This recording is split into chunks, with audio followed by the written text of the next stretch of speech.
that parent has to learn. Well, here's one of my extra 928 Fenders I got from Dinsdale Piranha. He lives down the road from me. Great guy, Porsche guy. And we have a lot more in common than just these stupid cars. So he gave me a lot of his extra stuff. This is one of them. It's not a perfect Fender, although it looks perfect. It needs a couple small things. There's a couple cracks along in here, right there, which I'm gonna get welded up.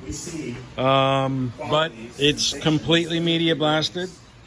It's in a direct to metal primer, and the inside undercoating, I did not blast it off. I just dusted it off and removed areas around here that will have heat going into it, and for the welding operations. Up around here it went out a little bit, but not much. But I sprayed this with the black epoxy primer because I had extra. I was doing this other job and I had a little bit extra, and I didn't want to let it go to waste, and I had this right there, and I just, you know, shot this black on top of the this really good stuff. This is direct to metal primer from Smart, which is the house brand for Let me make that perfectly clear. Finish Masters. So this Fender's pretty good shape.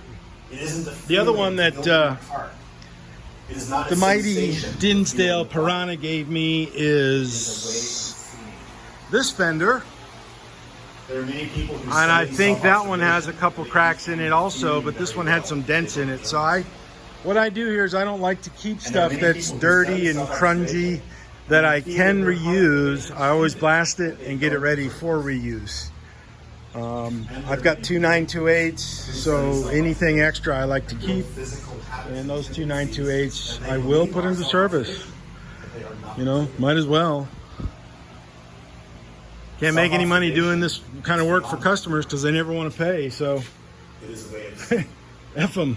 You know, when I finish that Chevrolet and this Chevrolet truck, I'm done doing this kind of stuff. I'm just doing my own stuff and then blasting. That's it. You can go get somebody else to restore your car.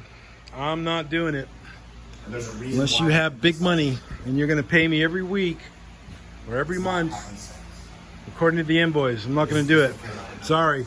But anyways, this is just that. I'm going to put this up, put it out of the way, take it over to the welder and get him to weld it, Mr. Bob Oliver. Matter of fact, I'm going to put it in the truck right now and get it over to him. Okay, cheers.